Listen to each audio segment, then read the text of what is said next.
máa bá yín sọ̀rọ̀ fún àwọn àrùn kéékèèké tó wà nínú ojú fún ẹ̀yin àgbàlagbà wa. All right, so we know that in this part of the country, we black race, we have what is called age-related cataract, we have what is called glaucoma, and some other eye conditions as far as refractive error.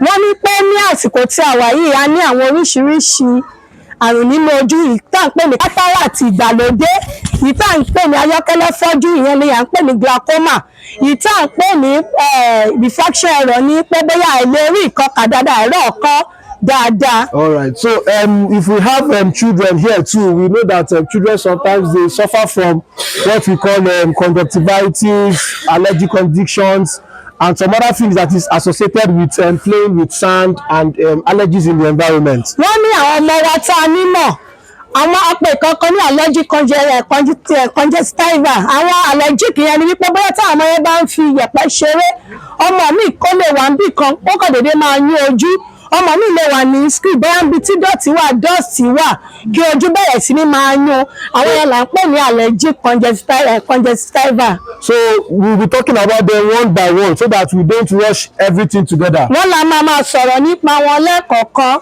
So since we have children amongst us, níwọ̀n bàtà láwọn ọmọ láàrin wa. So if you notice that your child goes to school and he comes back and is itching the eye, the next thing to do is to bring the child to the hospital. Tẹ́ bá rí pé ọmọ wa lọ sí ilé-ìwé, wọ́n dé láti ilé-ìwé, wọ́n á bẹ̀rẹ̀ sí ní yún ojú. Nǹkan tó yẹ ká ṣe ni wípé ká mú ọmọ bẹ́ẹ̀ ká mú lọ sí ilé ìwòsàn olójú. Some things that have been happening back in the day, if a child has what people call Apollo. Láwọn nǹkan tó ti máa ń ṣẹlẹ̀ tẹ́lẹ̀ tí ọmọ bá ní àpòlò. Parents will say when you wake up in the morning you use your early morning urine to. Àwọn òbí máa ní pé kọ́ lo ìtọ̀ òwúrọ̀ ìtọ̀ ọ̀dájú kẹ́mú ọmọ lójú yà ó. That one is is not good at all. Kò dáa rárá.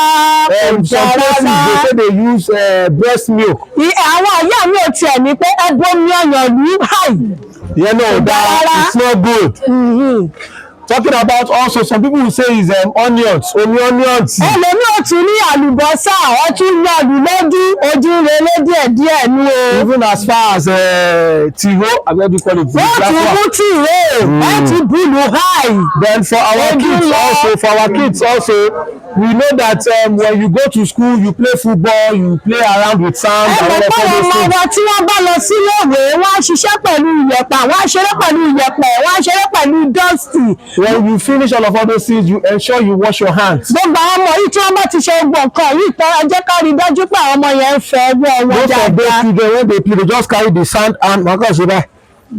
Ọmọ mi ò ti fọwọ́ kọ ìyẹ̀pẹ̀ tán gbẹ̀ tí àti máa fọwọ́ kọ ìyẹ̀pẹ̀ tán á mú ọwọ́ ìyẹ̀pẹ̀ yẹn á fi lu ojú. Before you know, begin to come down with different conditions on the eye. Ká tó wí ká tó fọ̀, oríṣiríṣi ìkọ́lé máa bẹ̀rẹ̀ sí ní máa ṣe wọ́n ní ojú. So when you notice all of these things, please. Tẹ́ ẹ bá ti ṣàkíyèsí àwọn nǹkan wọ̀nyí, ẹ jọ̀ọ́ torí Ọlọ́run. Do not use breast milk. Ẹ má lo omi ọyàn. Do not use onions. Ẹ má lo àlùbọ́sà. Do not use early morning urine. Ẹ má lo ọ̀tọ̀ ọ̀dájú. Do not use kafra. Ẹ má lo káfúrà. And some other local things that you used to use. Àti àwọn nǹkan ìbílẹ̀ lóríṣiríṣi ẹ má fi sójú. We will employ you to always bring them to the hospital. A máa gbà yín lámọ̀ràn, àdè máa gbà níyànjú pé kẹjọ kẹ mú wọn wá sí ilé ìwòsàn. So that proper care can be given to these children. Ká lè bá àmójútó wọn dáradára. Yeah, so when it comes to the elderly ones, just like we have here. Àti wọ́n bọ́ sórí ẹ̀yin àgbàlagbà tí a ní bíbí báyìí. When we talk about cataract for elderly ones. A fẹ́ sọ̀rọ̀ nípa àkátà pé ní cataract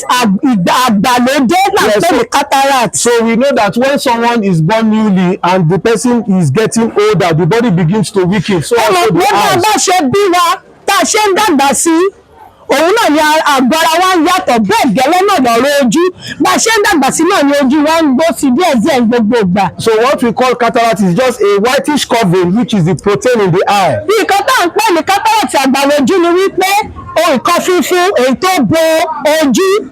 and it is removable. A dẹ̀ máa ń yọ. In fact, we also implore that when you have something like that, do not take it to the mala, bring it to the hospital. Tẹ́ ẹ bá ní nǹkan báyẹn lójú àbí tẹ́ ẹ ṣàkíyèsí nǹkan báyẹn lójú, a máa ní láti gbà yín níyànjú pé ẹ má gbé lọ sọ́dọ̀ àwọn Haúsá, níṣe ni kẹ́ ẹ gbé wá sí ilé ìwòsàn. So that you will have it removed.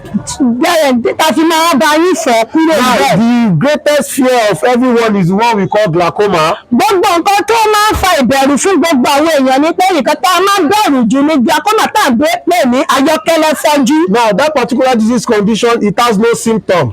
Ìyá ayọ́kẹ́lẹ́ fọ́jú yìí kò kì í fìyàn lára rárá àti rárá. All of a sudden, you just notice that you can't see clearly, you are hitting your leg on the stone, you are hitting your leg in the chair. And all of Lẹ́ẹ̀kan those náà things. ẹ kàn dédé máa rí wípé bóyá ẹni yẹn tó kàn wípé ó kàn dédé rí ìrànmọ́.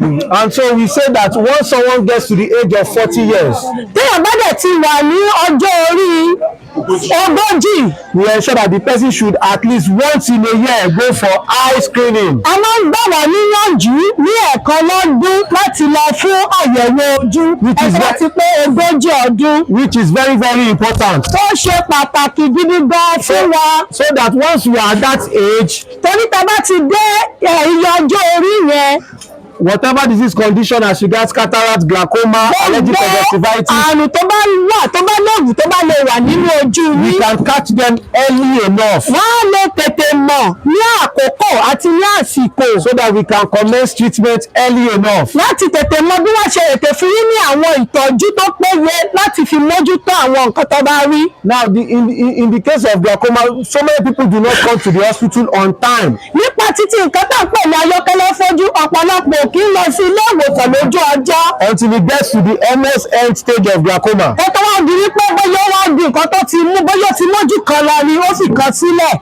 Then we will now start rushing to the Ìgbà hospital. yẹn ni wọ́n tó ẹ̀ṣẹ̀ mọ̀ wípé àwọn máa wá sí ilé ìwòsàn. Now, at that stage, the only thing we can do, Nínú àkókò yẹn nǹkan ṣoṣo ẹ̀yọ̀kan tá a lè ṣe ni wípé the remaining part of the eye that is remaining, ìwọ̀nba kékeré tó kù tá ẹ fi ń ríran yẹn, that is what we can help you to manage. òun ló kù tá a lè bá yín máa tọ́jú. That just like one of our ogas used to say, said just like you have yam, Bí àwọn ọ̀gá wọn ṣe máa ń ṣe àpèjúwe rẹ̀ ni wípé bí bá ṣe máa ń bá àwọn ọ̀gá wọn ṣe máa ń ṣàpèjúwe rẹ̀ ni wípé bí iṣu tí a lọ rà ní ọjà.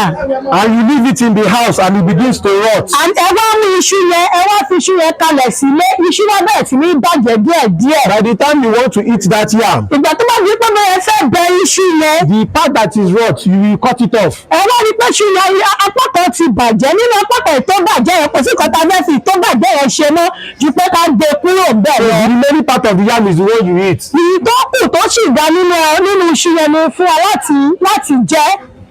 So similarly, the case of glaucoma is like that. Gẹ́gẹ́ bẹ́ẹ̀ náà ni nǹkan tá à ń pè ní glaucoma ayọ́kẹ́lẹ́ fọ́jú bẹ́ẹ̀ gẹ́gẹ́ náà ló ṣe rí. The remaining part of the eye that is remaining, Ìwọ̀nba bí tí ayọ́kẹ́lẹ́ fọ́jú yìí bá ti ba ojú jẹ́ dé, that is the one we can manage for you. òun ni ìwọ̀nba ìtọ́kù tá a fi ń rí, òun ni nǹkan tí àwa lè máa ṣe ìtọ́jú rẹ̀ fún So yín. we implore that once you are 40 years and above, Torí àwọn ṣe ń gbẹ̀yìn níyànjú tẹ bá ti pé ogójì kẹ́ ẹ wá fún àyẹ̀wò. thank you very much. So at this point, we know that if any questions,